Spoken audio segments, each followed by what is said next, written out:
कैलाश पर्वत में जाकर के कहा जाता है रावण अपने शीश को चढ़ा कर शिव जी को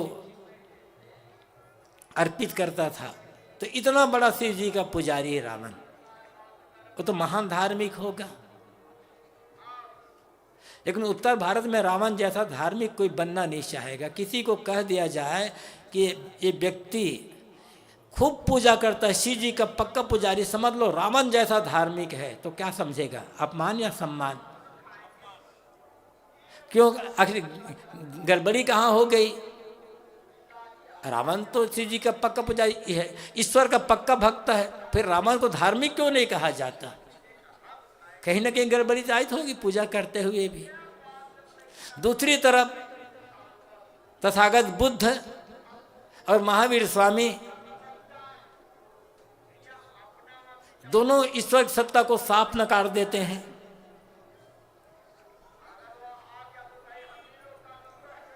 उस पर चर्चा ही नहीं करते, एकदम खंडन भी कर देते हैं खुल करके।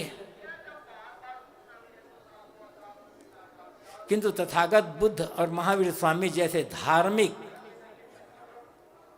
खोदने में मिलने पर मुश्किल होगा। ऐसा धार्मिक हो जाए तो भारत को क्या पूरे विश्व का कल्याण हो जाए। कोई ईश्वर मानता है तो मैं ये नहीं कहता कि ईश्वर मानने वाला हर आदमी अधार्मिक होगा। ईश्वर मानने वाला भी धार्मिक हो सकता है, नहीं मानने वाला भी धार्मिक हो सकता है, और ईश्वर को नहीं मानने वाला भी धार्मिक हो सकता है और अधार्मिक भी हो सकता है। तो आदमी क्या मानता है क्या नहीं मानता है, पूजा करता है या नहीं करता, गंगा नहाता है नहीं नहाता, नदी और मंदिर मस्जिद गिरजा गुरुद्वारा मठ आश्रम जाता है या नहीं जाता है, इससे उस व्यक्ति के जीवन का मूल्यांकन नहीं करना चाहिए। यदि इनके आधार पर जीवन मूल्यांकन करेंगे तो सदैव घाटा उठाना होगा। आवश्यकता है जीवन को शोधने के। सदगुरु कबीर ने बीजक में एक पंक्ति कही है, सदा धर्म जाके हृदय बसी, राम कसौटी कसतहि रही। जिसके हृदय में सदैव धर्म का निवास होता है, जिसके हृदय में सदैव धर्म बसता है, वह आदमी निरंतर अपने आप को राम कसौटी में कसता रहता है। और राम कसौटी क्या है? कबीर साहब के राम कसौटी कोई बाहर की कसौटी नहीं है, ये राम कसौटी है अंतरात्मा की आवाज। और अंतरात्मा की आवाज का मतलब होता है ये सोचना कि जो मैं करने जा रहा हूं, जो काम मैं करने जा रहा हूं, वह काम क्या मेरे अपने लिए और दूसरों के लिए हितकर होगा।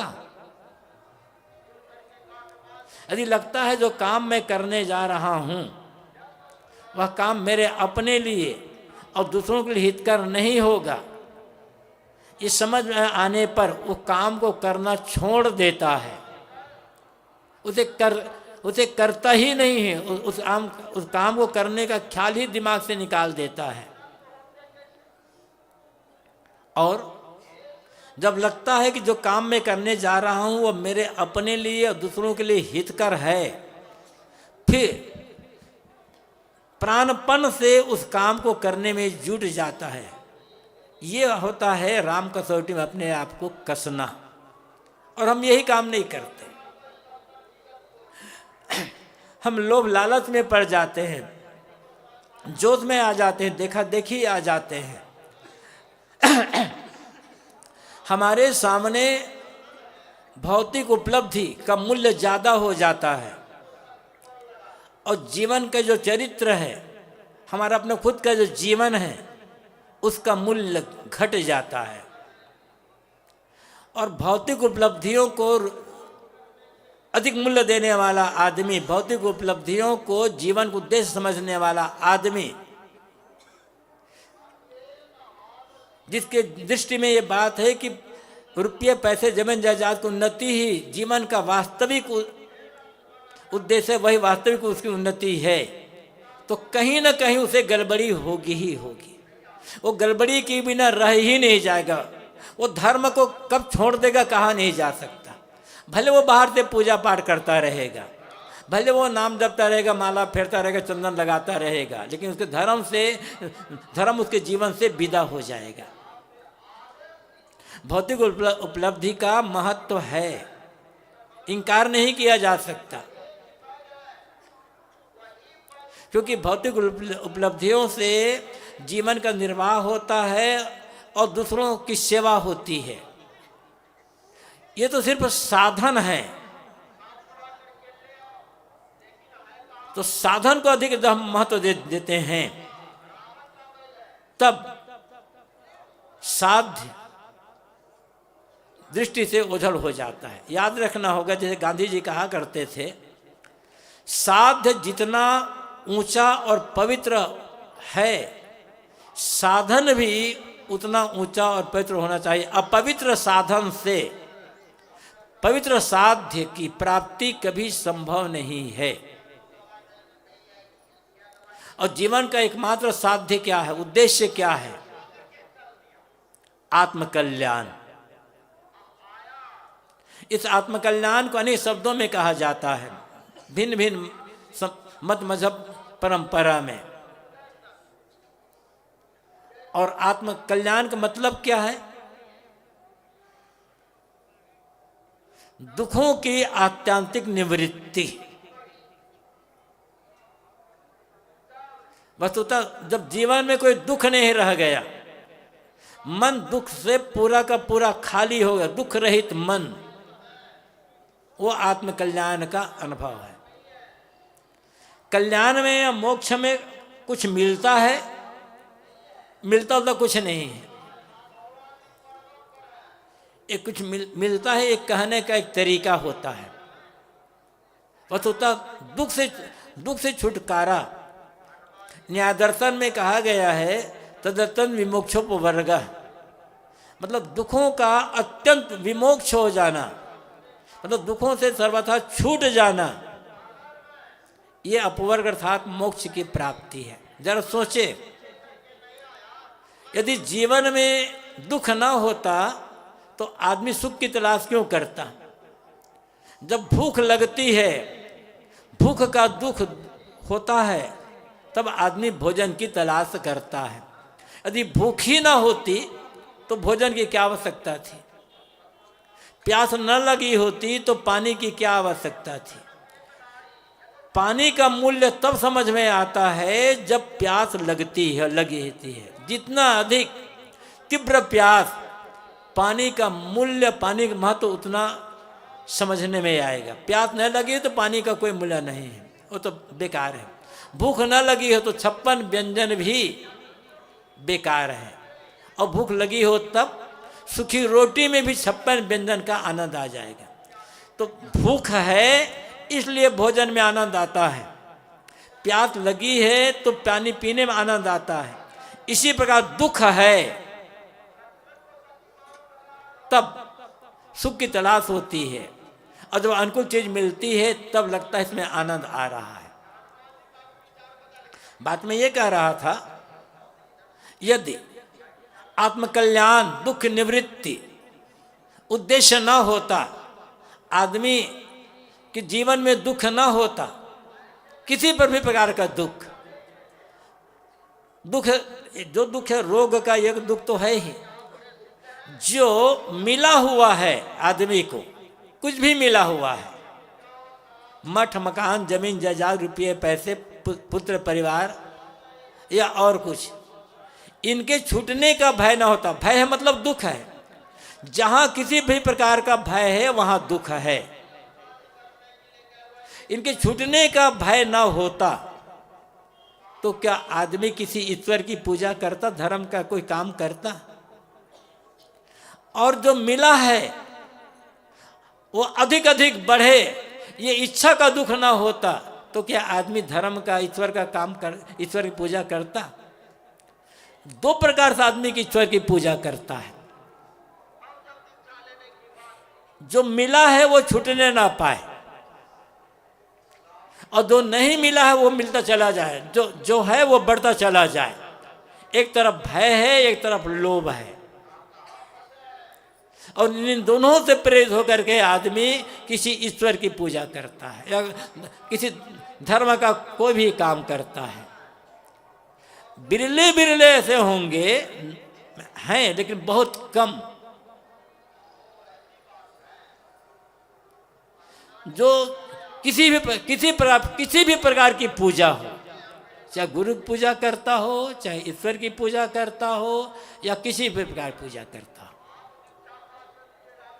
जो ये कहता हो, मान लो वो इस ईश्वर पर विश्वास है और मंदिर जाकर ईश्वर की पूजा करता है, तो ये कहता हो कि हे भगवान, मुझे कुछ नहीं चाहिए, जो मिला है जो है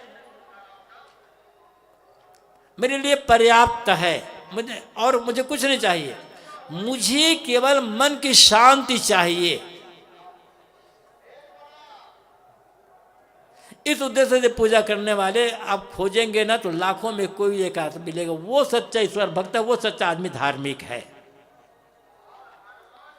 जो केवल मन की शांति के लिए पूजा कर रहा है, मन की शांति के लिए साधना कर रहा है। क्योंकि मन में शांति नहीं है तो मोक्ष का अनुभव क्या होगा, मन में शांति नहीं तो कल्याण क्या होगा। अशांत मन कल्याण का अनुभव कैसे कर सकता है, अशांत मन सुखी कैसे होगा।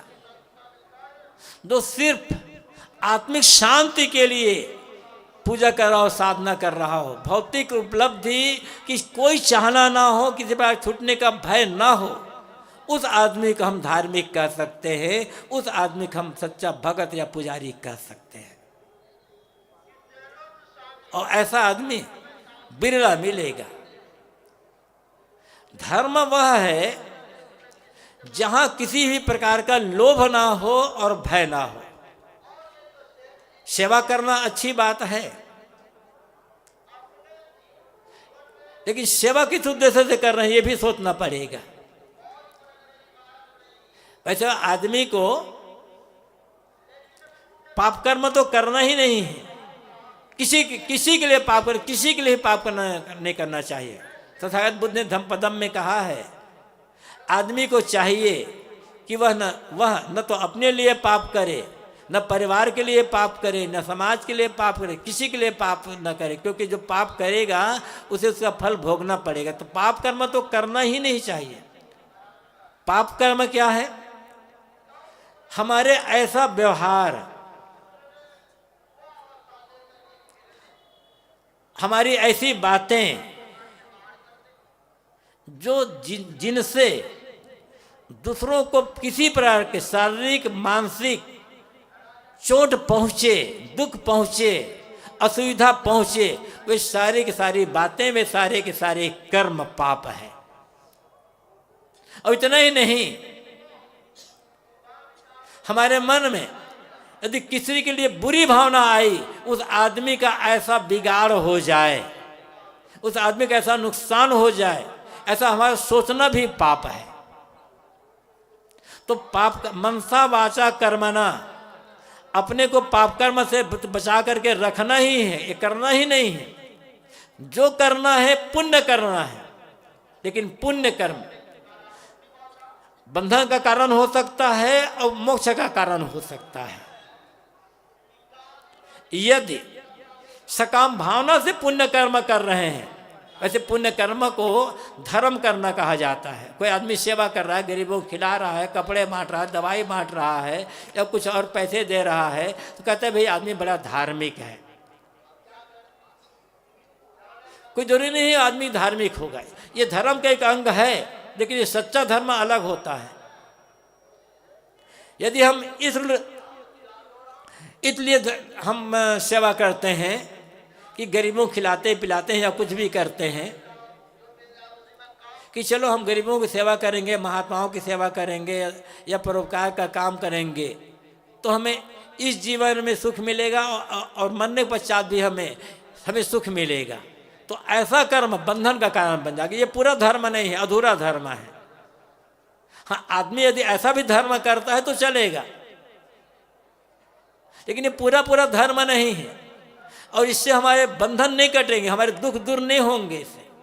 क्योंकि आपके मन में कामना है और कामना यदि पूरी नहीं होगी तो आप दुखी हो जाओगे, शिकायत करोगे कि मैंने इतना धर्म का काम किया, सेवा का काम किया और फिर भी मेरा दुख दूर नहीं हुआ, जो मैं चाहता था वो काम नहीं हुआ, जो जितना मैं चाहता था उतना नहीं मिला, तो दुखी होते रहोगे। और धार्मिक आदमी दुखी नहीं होगा, सदैव बात सोचने वाला है। दुखी होने वाला आदमी, जो आदमी किसी बात को लेकर दुखी होता है, न तो वो धार्मिक हो सकता है और न वो ज्ञानी हो सकता है। ज्ञान और धर्म का अर्थ होता है मन से सारे दुख का मिट जाना। तो यदि आप हम सेवा करें, लोगों को खिलाएं पिलाएं और दान पुण्य आदि करें तो हमें सुख मिलेगा, ये करना पूरा धर्म नहीं है। ये धर्म के बिल्कुल ऊपरी अंग है। किंतु और इस धर्म से आप चाहेंगे हमारे बंधन कर जाए, कल्याण हो जाए, तो नहीं होने वाला है। तब करना क्या है? मेरे पास मेरी आवश्यकता से ज्यादा है, और जो ज्यादा है मेरे पास आवश्यकता से वो मेरा नहीं है, वो समाज का है। ऐसा सोच करके के पुण्य का काम करना धर्म यहां होगा। लेकिन ये धर्म हम समझ नहीं पाते। वैसे तो जब ये बात करते तो एक भागवत पुराण का एक मंत्र याद आ गया, यावत भ्रेत जठरम तावत स्वत्वम ही देहिनाम अधिकम योभिमन्येत सस्तेनो दंडमर्हति। हम सब इस लपेटे में आएंगे, हम सब इस लपेटे से बचने वाला कोई महावितरागी होगा। यावत भ्रेत जठरम, जितने में पेट भर जाए, तावत स्वत्वम ही देहि नाम, उतने पर ही मनुष्य का अधिकार है। जितने में पेट भर जाए, मतलब पेट भरने का मतलब भरपेट खाने को मिले, पहनने को कपड़े मिले, रहने को जगह मिले, अब परिवार का भरण पोषण हो। जैसे साहब ने कहा ना कि साईं इतना दीजिए जामे कुटुंब समाए, मैं भी भूखा न रहूं साधुन भूखा जाए। जितने में अपनी आवश्यकताओं की पूर्ति हो जाए, अपना और अपने माने गए परिवार, इनकी आवश्यकताओं की पूर्ति हो जाए, उतने पर ही मनुष्य का अधिकार है। यो अधिकम मन अभिमन्येत, जो इससे ज्यादा पर अधिकार करता है या अधिकार मानता है, रखता है, सस्तेनो वह चोर है। दंडम रहती, उसे दंड मिलना चाहिए। बड़ी कठोर साधना है ये। मार्स के साम्यवाद से अधिक साम्यवाद व्यास जी का है भागवत में। जब मार्स पैदा नहीं होते उससे पहले ही ये व्यास ने कहा था। और ये ऐसी कसौटी है, यहीं पर आकर के जो अस्ते शब्द चलता है पंच महाव्रत में, अस्ते होता है, अस्ते के साथ साथ एक शब्द उससे आगे है अपरिग्रह। बात में ये कह रहा था कि धर्म जब हम ये मानकर करते हैं जितना मेरे पास है वो मेरे और मेरे परिवार की आवश्यकता से अधिक है, ऐसा मान करके जब हम उस काम को सेवा उस धन को सेवा में लगाते हैं, तब वो धर्म होगा। और ऐसे धर्म, और ये वास्तविक पुण्य होगा। और तब इसी धर्म से हमारे दुख दूर हो पाएगा। हम धर्म केवल ऊपरी लेते हैं। गंगा नहा लिए धर्म हो गया, मंदिर में जाकर पूजा कर लिए धर्म हो गया, कुछ चंदन लगा लिए धर्म हो गया, दाढ़ी रखा लिए, जटा रखा लिए धर्म हो गया, बाल मुड़वा लिए धर्म हो गया, और कुछ कर्मकांड कर लिए धर्म हो गया, कोई नाम जप लिए धर्म हो गया। ये धर्म के ऊपरी बाहरी कर्मकांड है। ये तो बिल्कुल शुरुआत है, जो कुछ नहीं समझता है उनके लिए। लेकिन जिंदगी भर इसमें हम उलझे रह जाएं तब जिसके लिए कर रहे हैं वो उद्देश्य की प्राप्ति नहीं होगी, वो काम सफल नहीं हो पाएगा। इसलिए आवश्यक है हम निरंतर अपने जीवन आचरण पर ध्यान रखते रहें। हमारे जीवन का आचरण कैसा है, मेरे व्यवहार से, मेरे कर्म आचरण से दूसरों को पीड़ा तो नहीं पहुंच रही है, सामाजिक किसी व्यवस्था का उल्लंघन तो नहीं हो रहा है। यदि हमारे कर्म, व्यवहार, रहन सहन आदि से किसी सामाजिक व्यवस्था का उल्लंघन हो रहा है तो हम अधर्म का काम कर रहे हैं, क्योंकि हम एक गलत आदर्श पैदा करेंगे। फिर हमारे देखा देखिए और लोग भी वैसे वो लोग उस व्यवस्था का उल्लंघन करेंगे, नियम का उल्लंघन करेंगे। तो कहीं किसी नियम का उल्लंघन करना, व्यवस्था का उल्लंघन करना, फिर ईश्वर को कहाँ समझना है। नियमों का पालन, व्यवस्था में सहयोग, यही तो ईश्वर की पूजा करना है। जिसके लिए कहा जाता है कि ईश्वर कण कण में व्याप्त है। वो कौन सा ईश्वर है जो कण कण में व्याप्त है? वह ईश्वर है नियम, क्योंकि कण कण में नियम है। इस कण कण का जो नियम है, इस नियम को छोड़ करके ऐसा ईश्वर नहीं मिलेगा जो कण कण में व्याप्त होगा। क्योंकि कण कण में ईश्वर व्याप्त होता तो फिर जीवन का व्यवहार करना मुश्किल पड़ जाएगा।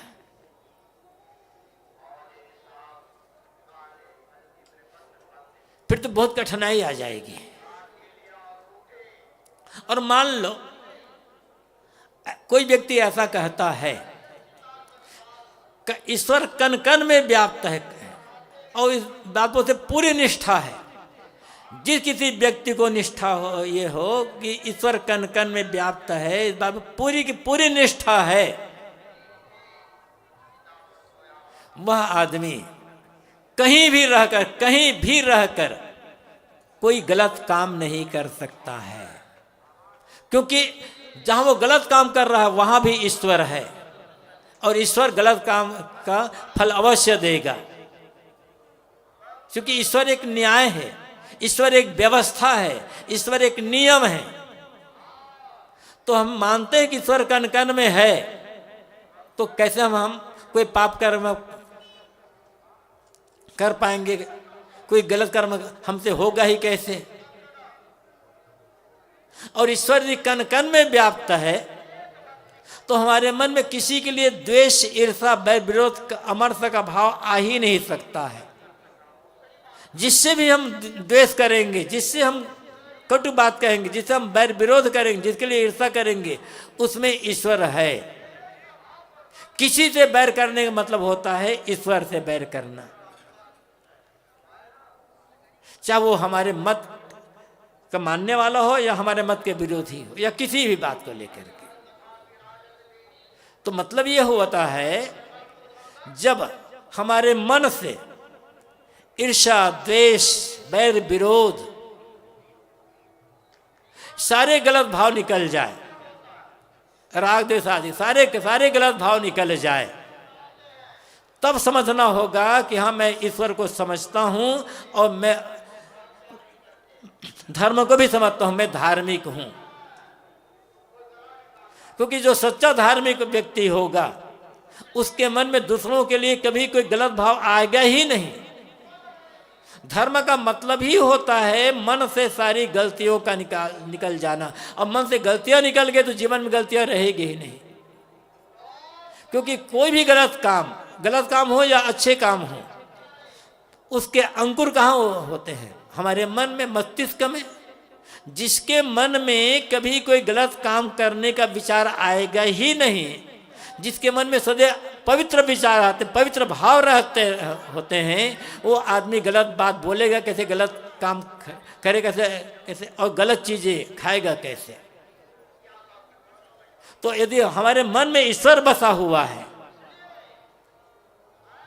और ये हम मानते हैं कि ईश्वर कण कण में व्याप्त है, तो इसका मतलब होगा जीवन का पूर्ण पवित्र निर्मल चरित्रवान बनना। और ये तब होगा जब मन पूरी तरह से निर्मल हो गया, क्योंकि मन निर्मल हुए बिना जीवन का कर्म व्यवहार कभी निर्मल हो नहीं सकता है। तो हम ये भी कह सकते हैं कि जिसका मन पूर्ण निर्मल हो चुका है, जैसे साहब ने कहा है कि यह मन तो निर्मल भया जैसे गंगा नीर, ऐसा जिसका मन पूरा का पूरा निर्मल हो गया है, वही आदमी सच्चा ईश्वर भक्त है, वही आदमी सच्चा धार्मिक है। इस कसौटी में हमको कसना होगा और धीरे धीरे इधर हमें आगे बढ़ना ही होगा। ये मान ले कि ये काम कठिन है तो कठिन मान करके छोड़ दें तो काम तो बनेगा नहीं। हर काम कठिन है, लेकिन काम को कठिन मानने वाला आदमी कभी जीवन में आगे नहीं बढ़ सकता। तो बात में ने अपनी ये हाथ उठाई थी कि हम क्या मानते हैं और क्या नहीं मानते, किस भगवान की पूजा करते हैं या किसी भगवान पूजा नहीं करते, किसी गुरु से जुड़े हैं या नहीं जुड़े हैं, ये कोई बड़ी बात नहीं है। बड़ी बात है हमारा अपना जीवन का आचरण कैसा, हमारा मन कैसा है, और इस पर हम ध्यान कम देते हैं। हम कहते तो हैं हमारे गुरु इतने बड़े हैं, इतने बड़े वैराग्यवान, इतने बड़े ऐसे, इतने बड़े वैसे हैं, हमारा भगवान बहुत बड़ा है। ठीक है, भगवान बहुत बड़ा है, भगवान निर्मल है, हमारे गुरु बड़े वैराग्यवान हैं। हमारे जीवन में वैराग कितना है? हमारा मन तो भरा है विषयासक्ति से, हमारा मन तो बना है एकदम चंचल।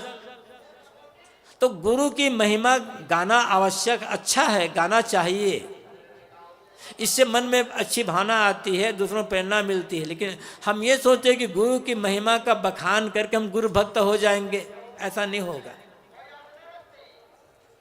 गुरु के उपदेश का हम पालन करते हैं, गुरु जैसा वैराग्यवान है वैसा उस वैराग्य पद पर हम चलते हैं, तब हम गुरु भक्त हो सकते हैं, तब हम गुरु के शिष्य कहला सकते हैं। तो विश्वास सबका अलग अलग होगा, मान्यता अलग अलग होगी, इसलिए और इसके लिए आधार पर कोई कलह करने की आवश्यकता ही नहीं है। हम अपना मानते हैं, दूसरा आप अपना मानते हो, कोई तीसरा अपना कुछ मानता है। इसको लेकर के आपस में कहा सुनी होना गलत है। और कहा सुनी करने वाला आदमी धर्म ईश्वर को समझता ही नहीं। यदि विवाद में पड़ा है आदमी, ये आदमी ये कहता है कि मेरा धर्म बड़ा, तुम्हारा धर्म छोटा, तो आदमी न तो धर्म को समझता है न भगवान को समझता है। जब धर्म एक है, भगवान एक है, तो छोटा बड़ा की बात कहाँ से आ गई? छोटी बड़ी मान्यता हो सकती है, मेरे लिए मेरी मान्यता बड़ी, आपके लिए आपकी मान्यता बड़ी, मेरे लिए आपकी मान्यता छोटी, आपके लिए मेरी मान्यता छोटी। फिर हर आदमी की मान्यता बड़ी है, हर आदमी की मान्यता छोटी है। उलझने की आवश्यकता नहीं है। उलझते उलझते तो ये जीवन बीत गया, अनादिकाल का समय बीत गया। आवश्यकता है सुलझने की, और सदगुरु कबीर ने सुलझाने का ही काम कहा। लेकिन हम कबीर वाणी को पढ़कर भी उलझ जाते हैं और औरों को उलझा देते हैं।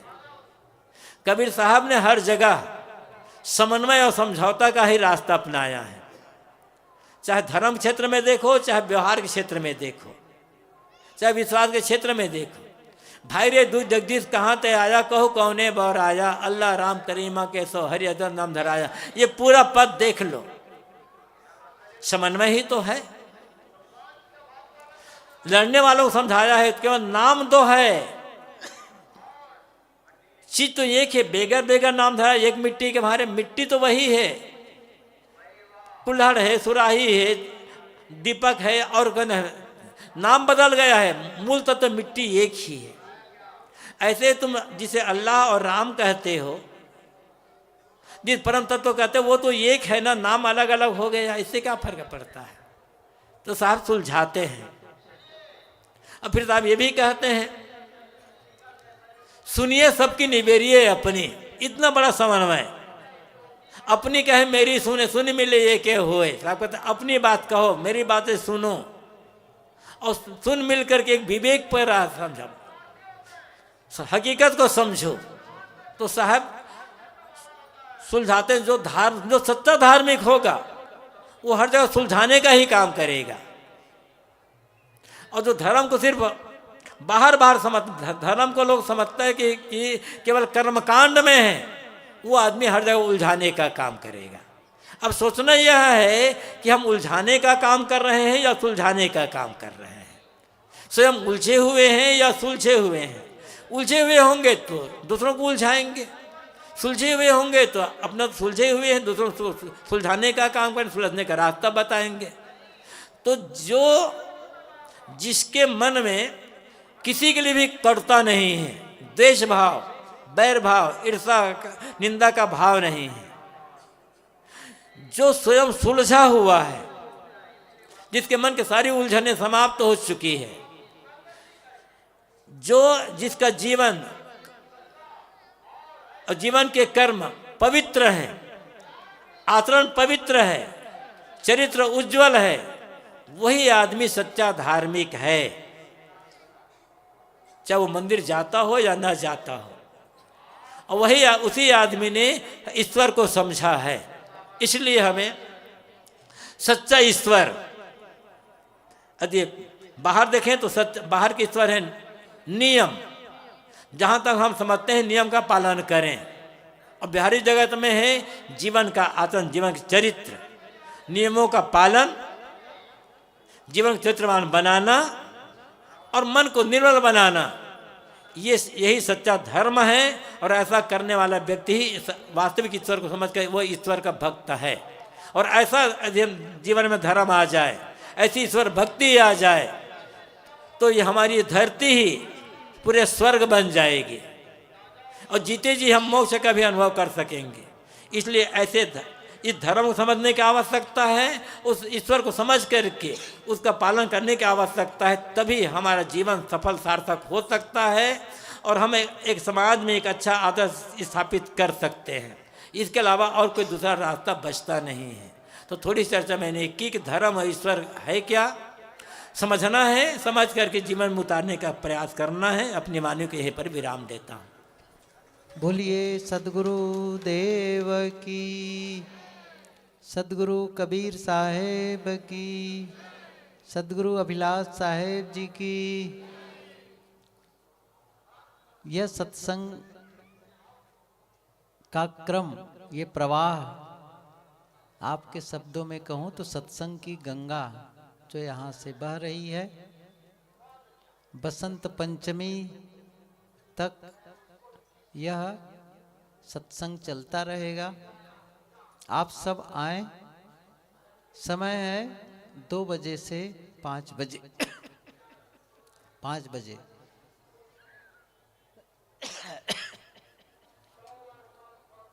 आप लोगों में से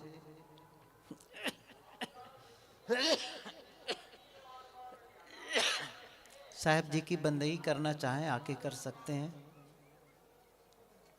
पुस्तकों के विषय में कई बार कहा हूं, कबीर साहित्य केंद्र में जाएं, पुस्तकें रखें, आप पढ़ें, दूसरों को पढ़ाएं, कुछ गिफ्ट के रूप में यहाँ से ले जाएं, प्रसाद के रूप में ले जाएं, नीचे रखो, नीचे।